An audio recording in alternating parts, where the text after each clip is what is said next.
तुझे मकाम तामा, तुझे मकाम तामा। अगले लेन जॾहिं मां चवां जेके बि हुज़ूर अकरम सल्लल्लाहु अलैहि वसल्लम जा सच्चा पका आशिक ऐं परवाना वेठा आहिनि, एतिरी त सुभाणे अल्लाह चइजो जो पूरो शहदाद कोट तव्हांजे सुभाणे ॿुधे चवंदो इंशाअल्लाह। तुझे मकाम तामा, तुझे मकाम तामा, सदको वञा मोहम्मद। तुझे मकाम तामा, तुझे मकाम तामा, सदको वञा मोहम्मद, सदको वञा मोहम्मद। तुझे मां दुश्मननि जी, तुझे मां दुश्मननि जी गर्दन भञा मोहम्मद। तुझे मकाम तामा, तुझे मकाम तामा, सदको वञा मोहम्मद। तुझे मां दुश्मननि जी गर्दन भञा मोहम्मद। जो भी कुतो थो भौंके उन जी ज़ुबान कटबी, जो भी कुतो थो भौंके उन जी ज़ुबान कटबी। टुकरा करे हा उन जा आॾो कुतनि जे रखबी। आहे असांजे रत में, आहे असांजे रत में गैरत अञा मोहम्मद।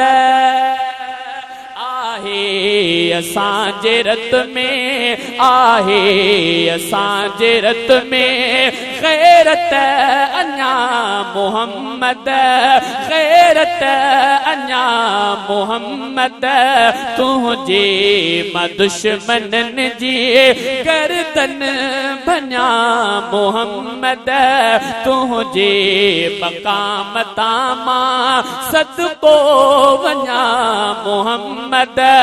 सुहिणा हबीब साईं तो सा रखे जो कीनो, काफिर किनो असूवर बेगैर तो कमीनो।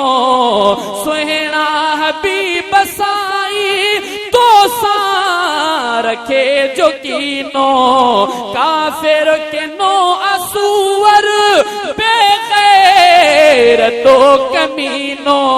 उज़वा दिमाग़ो उन जो, उज़वा दिमाग़ो उन जो भोरे भुन्या मोहम्मद।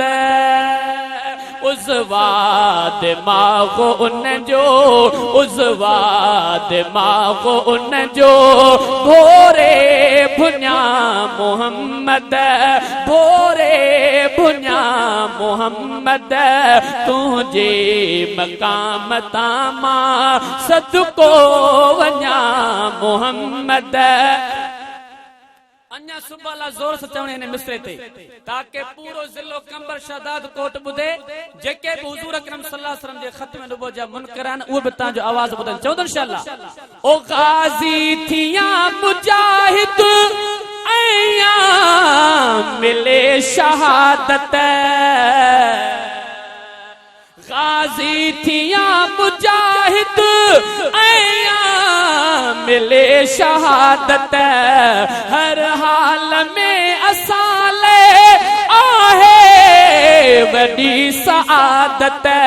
दीदार मन कराइज, दीदार मन कराइज। आयूं उन्या मोहम्मद, दीदार मन कराइज, दीदार मन कराइज। आयूं उन्या मोहम्मद। तुझे मकाम तामा, सदको वञा मोहम्मद।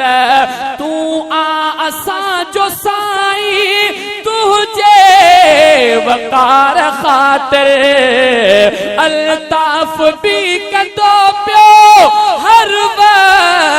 तो खून हाज़िर अल्ताफ भी कंदो पियो हर वक्त खून हाज़िर तोखे सॼे थो जग जो तोखे सॼे थो जग जो रहबर मञा मोहम्मद रहबर मञा मोहम्मद तुंहिंजे मक़ाम तां मां सदको वञा मोहम्मद तुंहिंजे मां दुश्मननि जी गर्दन भञा मोहम्मद गर्दन भञा मोहम्मद तुंहिंजे मक़ाम तां मां सदको वञा मोहम्मद।